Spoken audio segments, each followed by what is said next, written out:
It's time for Around the Ozarks Sports Scene with Scott Puryear. Now here's your host, Scott Puryear. Welcome into the Around the Ozarks Sports Scene podcast. I am Scott Puryear. I want to thank you for listening here on this holiday edition. We will not have a podcast next week as we take some time off to watch some hoops, spend some time with family, and enjoy the holiday break there. But we'll be back the first week of January after this episode 11 of the Around the Ozarks Sports Scene podcast. We started off each week with our Three Things to Watch segment, kind of a look ahead to the sports weekend and beyond. And with no podcast next week, we'll kind of take a look at next week as well. Busy time on the sports scene, lots of bowl football games, holiday basketball tournaments, and we start out with number one.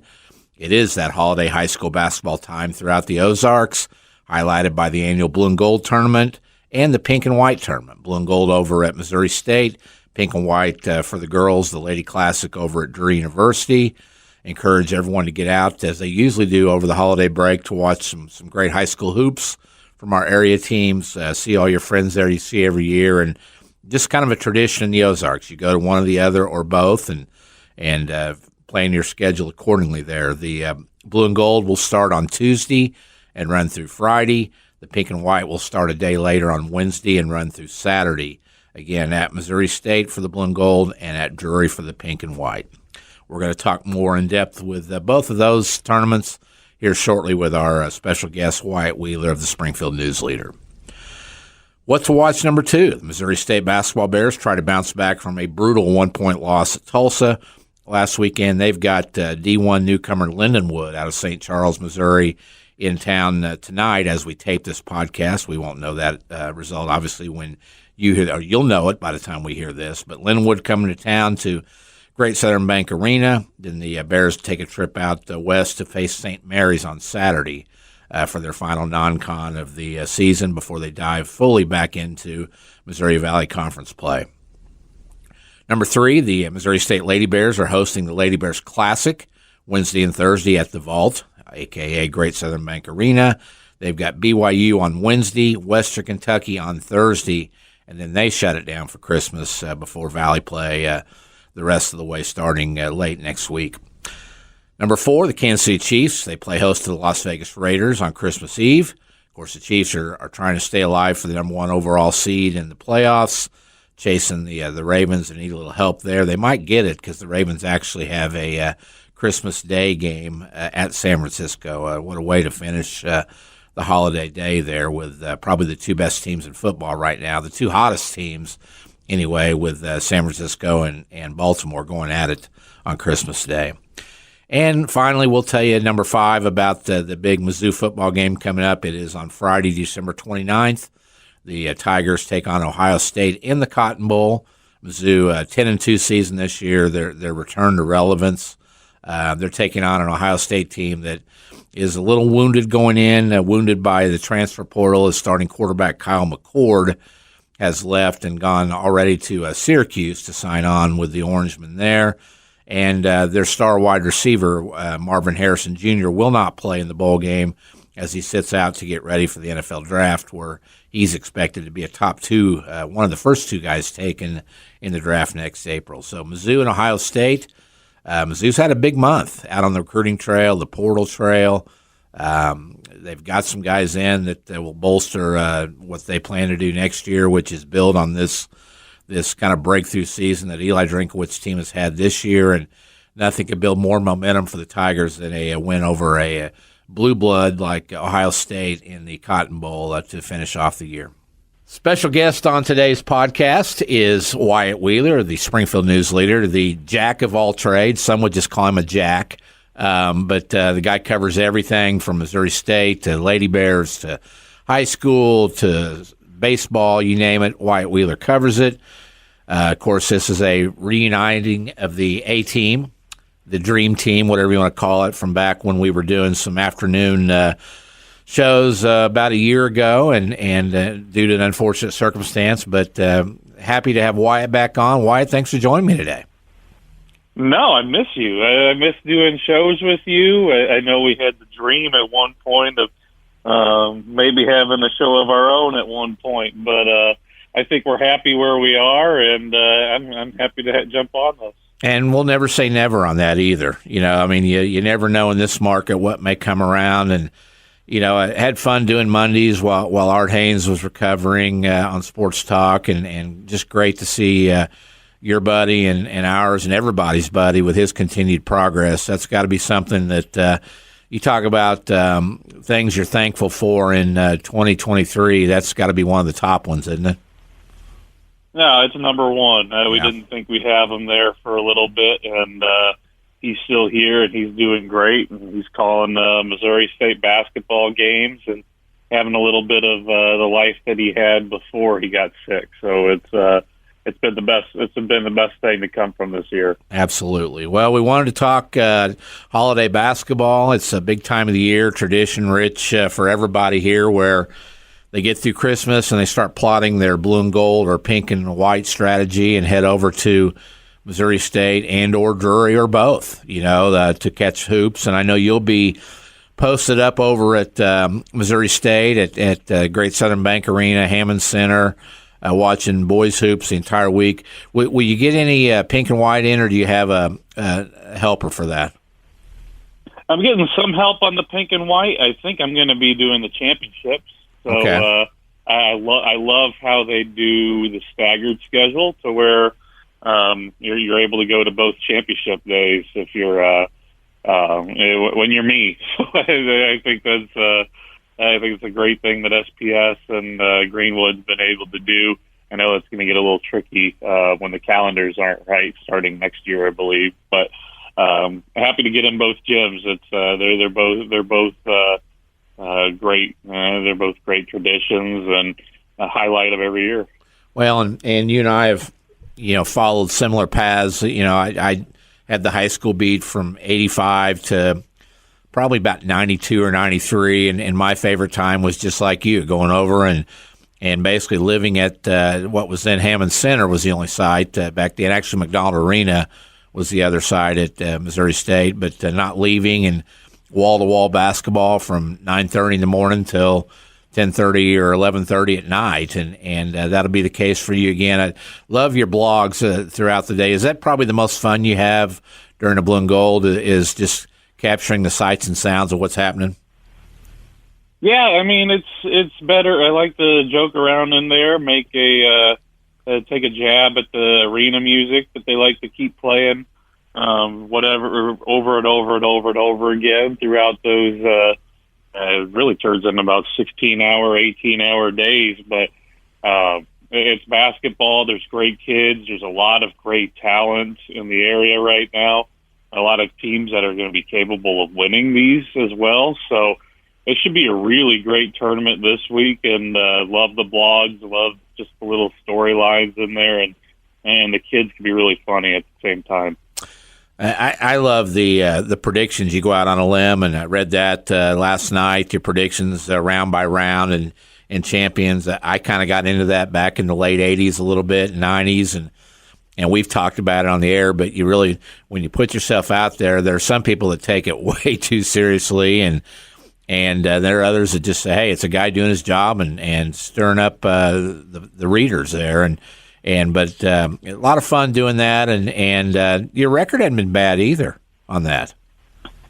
No, I mean you get the first rounds and everything they're usually just chalk. There's usually there might be an upset here and there, but it's fun to be wrong. I think that's the best part of it. You don't want it to be too predictable going in there and coming out with just the teams that you think are going to win.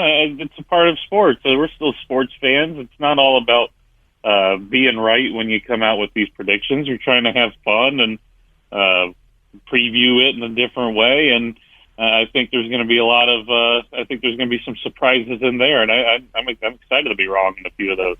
Well, the top seeds in order, let's go 1 through 5. I believe it's the blue. I get my divisions mixed up sometimes, but Nixa 1, Republic 2, Hartville 3, Rogersville 4, Fairgrove 5 on one side. On the other side, Central, Ozark, Glendale, Sparta, and Greenwood. pretty evenly balanced between blue and gold this year, you think, or is one side a little stronger than the other? I think the blue's a little stronger than the other because I think you can make an argument that Hartville should be a 1 seed, and I kind of brought that up in the seeding meeting. You have a lot of players back from that Hartville team that went to the state semifinals last season, and you give them a 3.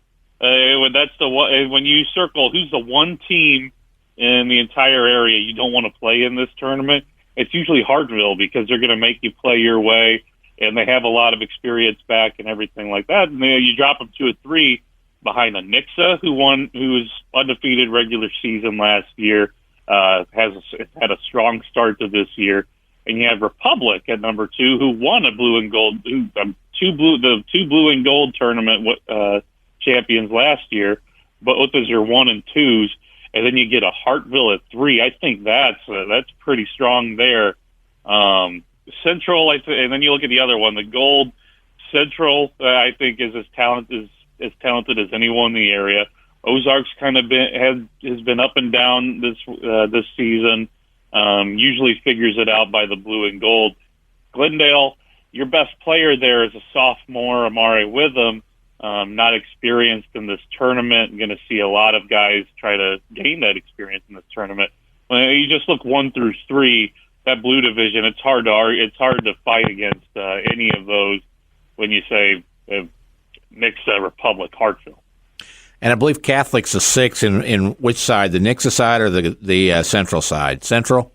The Catholic's a 7 on the blue side. 7 on the blue. I mean, you're looking 7 on the blue, so you could get a second-round game between Catholic, Jay Osborne, the winningest coach in the history of the tournament, going up against a Republic team that's kind of slow out the gate because it didn't have its front court for the first couple of games, the first week or so, to where it's still trying to find its mix when a lot of those guys were still playing football to go into the state championship game. Sure. And where I was going with that too was, I mean, you mentioned Ozark and how they play and Jay Osborne and his many years at, Pleasant Hope and Nixa and doing well in the tournament. That's what made those Ozark Nixa games so fun, the Jay Osborne, Mark Schweitzer matchups, because I think, if you rank the coaches in this, it'd be hard not to have them 1, 2, or, either way in terms of guys you don't want to face in this tournament. Oh, yeah. And I mean, Jay getting to a second round against Republic, who's still trying to figure some things out. And that Catholic team's been really good to start the season. So you can't bet against Jay getting to that. I wouldn't bet. I think I might have picked Jay to beat Republic in that second round. So just kind of that's a team that's getting better, going to keep getting better. So fascinated to see how that blue turns out when you look 1 through 7 and you're feeling pretty good about any of those teams. This podcast doesn't come out to the public till Thursday morning, so we can talk about it now, but I know Nixa and Central tonight will be a fun one, that matchup, and will tell us probably a lot about both of those teams. But I've seen Nixa a few times, and I don't think they're as talented as they were last year. When you lose a Cale Combs, you can't expect to be. I think they're still trying to figure out who the guys are that need to have the ball and need to score. And I'll tell you, Jackson Cantwell is becoming a force inside if they can just get him in a little better basketball shape. The kid's got some agility down there around the hoop, but the one that impresses me is Adam McKnight, the freshman, who I think is probably their least dispensable player when it comes to crunch time. They need to have him on the floor.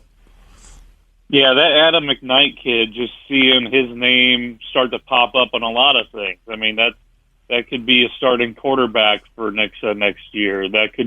It's turning into a go-to guy in the basketball court. You look at state rankings in baseball that just came out. He's a top 10 prospect in his class in the state. So just a all-around great athlete that's going to start to take over a little bit at Nixa. And he's going to have to grow up really fast in this blue and gold, but you like what you see for the first couple rounds for them playing a Reed Spring team that struggled, possibly getting Lebanon in the next round. And then you get a Logan Rogersville or to Fair Grove. Fair Grove, I think, might be a little bit further along than Rogersville right now, but Rogersville has this freshman in Chase Branham who's going to be one of the best players in the area for the next 4 years. Those two, I like Nixa's path and getting to a championship a little bit more than I'd like some others. But you bring up Central as well, and that's a team that beat the heck out of a state champion in Staley. That's a team that just beat Father Tolton. They have Aaron Rowe now from the Link Academy team from last year. Yeah, he came back, didn't he? Yeah. Just went back to Father Tolton. So there's so much on that Central team right now that makes you think that's the best team in the area. Maybe the opinions change by the time the podcast comes out when they play Nixa and Ozark this week. Could give you a Gold Division championship preview if they play with Ozark. So there's a lot to keep an eye on with the Bulldogs. I think the cool thing with McKnight next week is, his dad Tim was a very strong player for Rogersville back in the day and actually officiated the Blue and Gold for many years. So I'm sure Adam's not only been drugged to that arena during the holidays, but now gets his chance to start leaving his mark. But I did see the Nixa Kickapoo game live last week, and as you would expect between those two, a great game. I think Kickapoo is still trying to find itself as well. But the whole time I'm watching that, I'm watching Jackson Shorter. I'm thinking, how is that kid not a Division I tight end? Come on, Nate Thomas. You got to. If it takes NIL money, that kid needs to be on the field next year at tight end for Kickapoo, doesn't he? No, he's a big kid, and that's a good athlete too. We saw that a lot last year when he was starting on that state championship runner-up team. So, you'd love to see that, and Kickapoo's going to want everything he can get going into the COC next year. So they need to get on him quickly. Absolutely. Well, we talked about McKnight. You said the Branham kid from Rogersville is a very talented freshman. Who are some of the other young guys, maybe not freshmen but sophomores, that the people will be seeing for possibly for the first time and starting to make a household name? Glendale's got a good young one too, don't they? Yeah, Amari Witham. That's a kid that we're going to be talking about for the next 3 years. Exploded as a freshman. He's going to have a chance to beat Monty Joe Hall's scoring record in SPS. He's a three-point shooter, a guard that'll pass, just a all-around special athlete that's getting Division I attention. Already got the Missouri State offer, has the Austin P offer. That's just going to keep going on and on for him. And that's going to be a fun one that night, first round. They played Marshfield in the first round. You got Tegan Curley on the other side, to where you have two Division I players. Tegan Curley, a 6'7" wing forward, to where he's going to Austin P with Corey Gibson. That's just a rare first round matchup when you get two Division I guys going up against each other. That's at 9:30 in the Gizba, as you like to call it. But just. And there's just so many players on Central. You got Tyreek Brooks over there now from Waynesville. Keon Epps is starting to make his name known. It's a junior that's been kind of a kid that's been on the rise the last few years. He's starting to really turn into one that's putting up big numbers every night. Of course, you got Lafferty with Sparta. Greenwood's going to have Colin Clark. You're going to have Sparta and Greenwood playing maybe in the second round if they get past the first round. Those are two district opponents, to where that's going to be a pretty awesome matchup. Ozark's got the Hudson Roberts kid, who's Arkansas baseball commit, who's a great athlete, just scores a lot of points for Ozark. And there's just guys all over the place, man. There's the Nixa. I'm going to be fascinated to see how these Nixa young guys mix in. Haven't been able to see them live yet, knowing that I'm going to see them plenty at the Blue and Gold. But Lancett's going to have them in the right spot, and they're going to be contending in that loaded district at the end of the year. And I think one thing about this Nixa team, they got Cale Combs' little brother back for the Kickapoo game, and he looked really good as an offensive threat. But I think, if anything, this Nixa team may be deeper than last year, just maybe not as talented with who they've got on the floor, if that makes sense, because they'll rotate in 9 or 10 guys now, and there's not much drop-off anywhere they go, whereas last year it was, pretty much a set 6 or 7, and that was it. But, it should be a lot of fun, and you touched on some of the things that I really loved about the blue and gold was, those big school, small school matchups that, I don't know if you're to that status yet, but there were some coaches that didn't like me, obviously, at the big schools because we would pair them up with, like a Hartville or a Clever back in the day when they were really good, or Pleasant Hope. And, those coaches, they'd rather play a big school to where if they lost, it wasn't such a black mark on their resume. And it wasn't anyway because they were really good small school teams. But that's why I'm always fascinated with like a Sparta or a Greenwood or a Hartville, and there's some teams. Those teams are some that can pull some upsets, aren't they, this year? Oh yeah, no, I mean they have some great players. Sparta with Lafferty, he's the best high school basketball player in the area. Just as far as putting up numbers and just kind of putting that team on his back. And if Cale Combs didn't exist last year, he's probably the player of the year in the area just for what he's able to do for Sparta. And he could play a Colin Clark in Greenwood in the second round, and then whoever wins comes out of that one would play a Central. Ash Grove's an HC that's got a Drury commit, and they could play Central in the second round. And no, you laugh at you laugh at saying I don't know if I'm fascinated by some of these matchups. I mean, I sit there in the seating meeting every year trying to put Catholic against Nixa because Jay Osborne's to get that matchup, and they're all like, all right, it's like, calm down there, Puryear. And they say that every year. I mean, even in the pink and white meeting, I'm trying to get Nixa and Kickapoo somehow on the same side of the bracket. And they're all like, what are you trying to do to us? It's like when there's Pendergrass on one bench and Lancy in the other, and it's just like, what are we doing? Well, and that's what the fans want. That was the thing back in the late 80s, early 90s was the matchups were matchups you'd never see. I think maybe the biggest crowd I saw at the Blue and Gold was the year that Greenwood and Monty Marsh played Kickapoo, Roy Green's team, and I mean the place was packed because you weren't going to get Kickapoo Greenwood anywhere else but the Blue and Gold. And I think that's always been the appeal to it.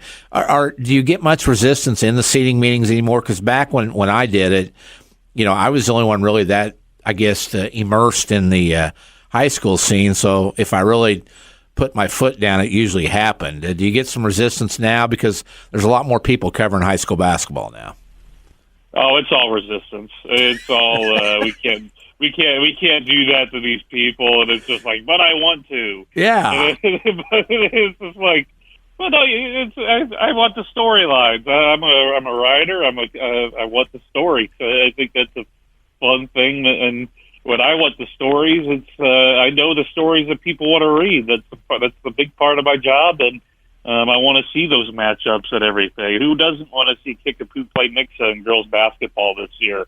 They're not even scheduled in the regular season when they typically are. They might play at the Nixa invite.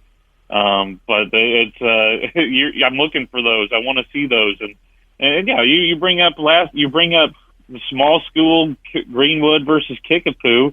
Even a few years ago when you have Aminu Muhammad going up against the Kickapoo kids. Yeah, that was as packed as I've seen that arena.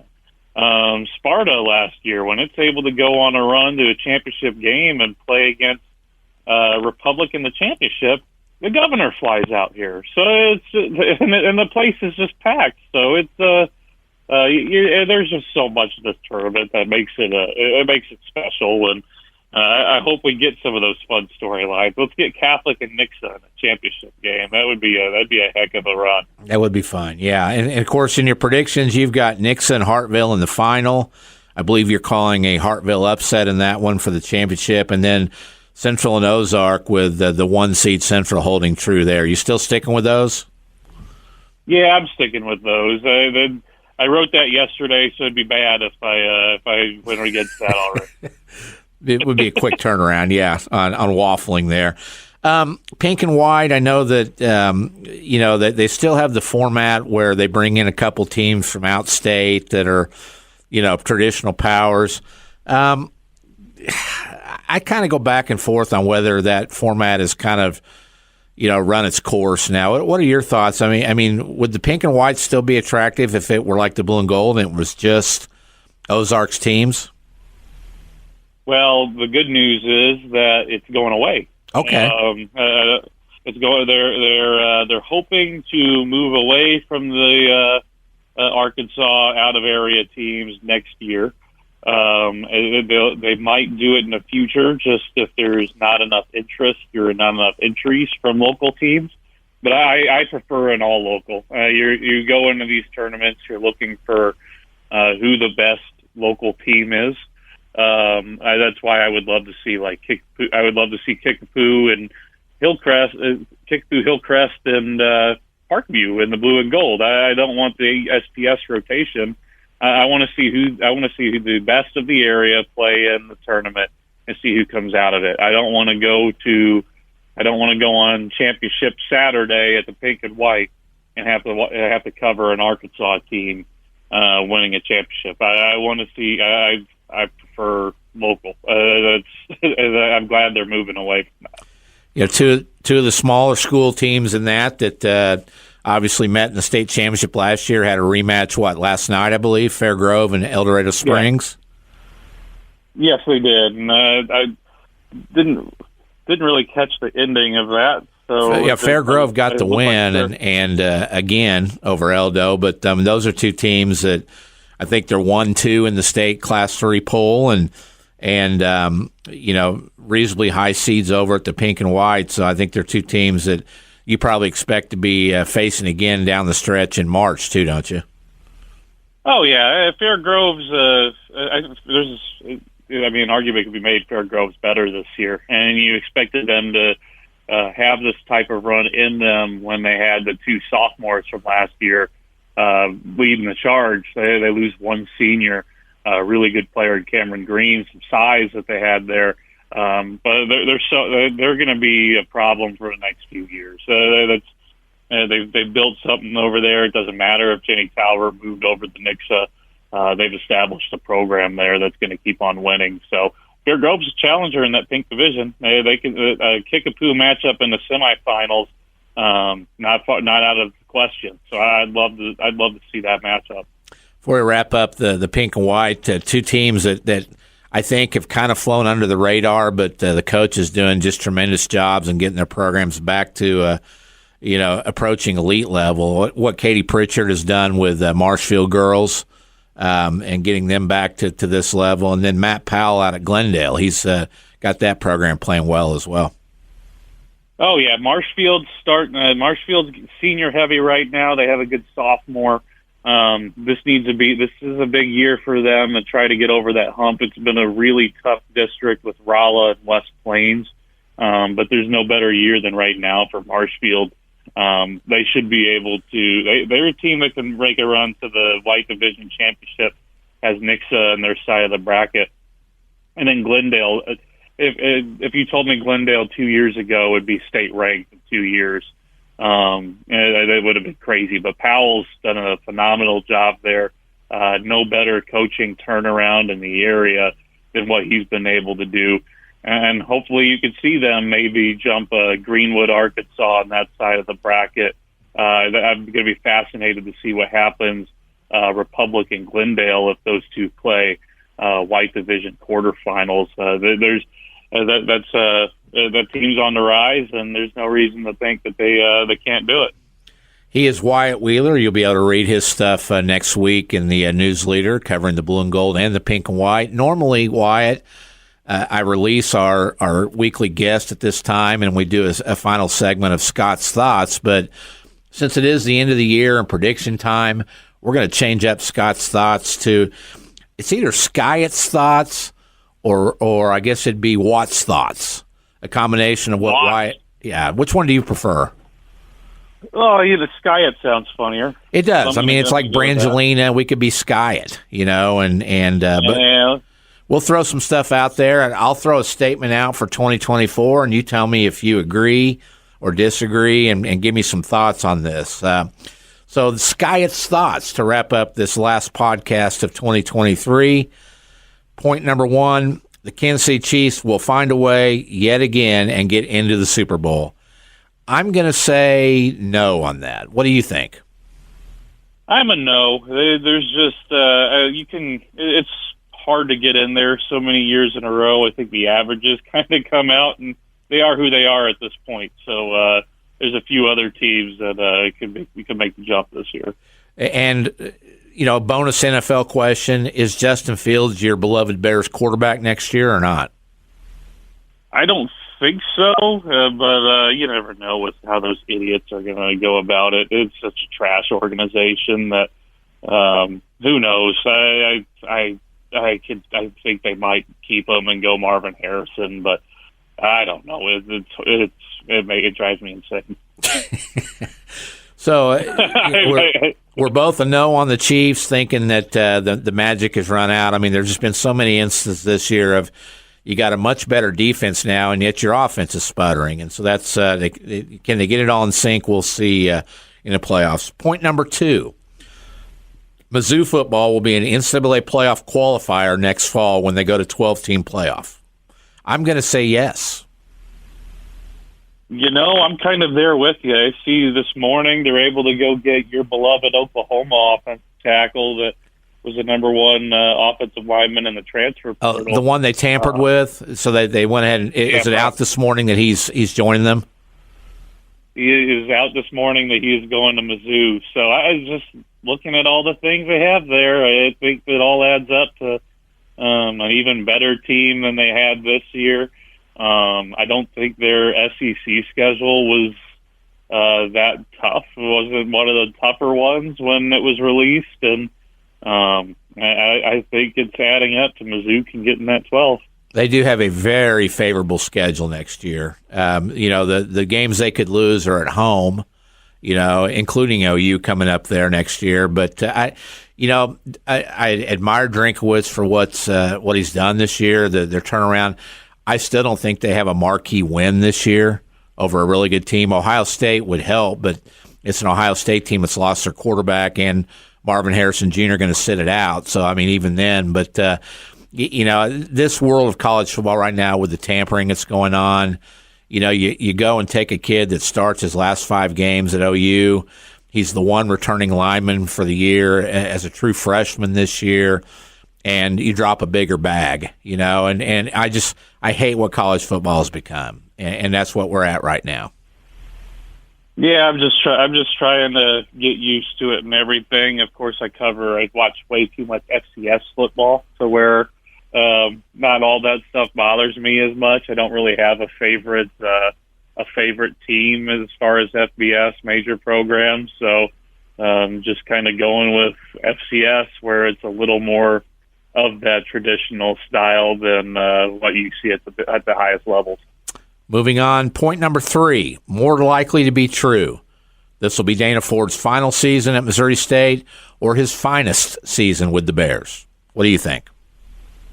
Oh, man. I mean, if it's his finest, then it'll be his final. And then if it's his final, then it's his final. So you think if he has a good year, he's out? You think he's bouncing?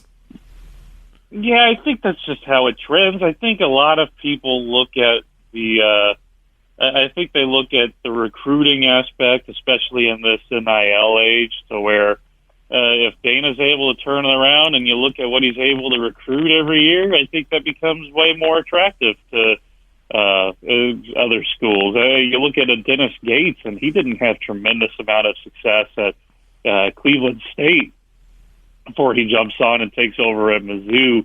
I know they're having some troubles this year, but was able to quickly turn that into an NCAA team last year. So I think that just becomes really attractive when it's like, okay, you made the tournament, you won a certain amount of games, and you got in to where that becomes super attractive to the highest level. So then if he doesn't have a good year, I think the biggest story going in 2024 is whoever Missouri State hires as its next president. And I think when you're looking at and just knowing some of the people that are on that presidential search committee, there's people who really care about men's basketball and are really not happy with how it's going right now. I think that's the thing that people should be happy about, is that they brought Dana back to where Cliff and possibly Kyle aren't the ones making the decisions next year on who the next guy would be, or Dana performs well and the president wants to keep him. So it's there's just so much that's going to go into that when there's a new president going to be announced before Arch Madness, according to the schedule that they initially released. So it's going to be fascinating to watch. Whoever this president's going to have to be impressed by Dana. It's going to happen. Who knows if they want their own guy as athletics director, when both of those contract buyouts are not the largest, to where if they really want to shake some things up, which when you look at the crowds, and everything, some shakeups are going to be needed. A lot of different visions and changes are going to be needed to try to get some things at university athletics is going to need to get back on track. Probably need to figure out how to win more road games when you out-rebound the opponent by 17 and you have an 8 or 9 point lead in the final 3 minutes too. That would help. You can't win a conference championship without winning a road game. So that's a fact. No team has ever done that before. So Missouri State may be looking to try to be the first. There you go. Point number 4. The Lady Bears will lose Coach Beth Cunningham to another Division I program after this season. I say no. I mean, the way they're trending right now, they're going to have to get hot for her really to have the resume. Wouldn't you say at this point? No, I don't think this season doesn't look as promising as maybe last year did. When you look at some of the guards and how things are going up, they're not at a higher level than what they had come in last year. They're young. They've got a lot of young pieces around there to where they're trying to, they've got some continuity going into future season, but they're just not playing that well right now. To where I would be shocked if they really turn it on, become a league contender and everything. But I think Beth Cunningham's arguably the best coach on the campus when you look at the major sports, to where they're going to have trouble keeping her at some point. But I don't think that season is going to be this year. I think they have some growth to do. Final point as we put a bow on 2023. You ready for this one? Uh-oh. Wyatt Wheeler will get married in 2024 or risk losing his quarterback to the transfer portal. Married in 2024? That ain't happening in 2024.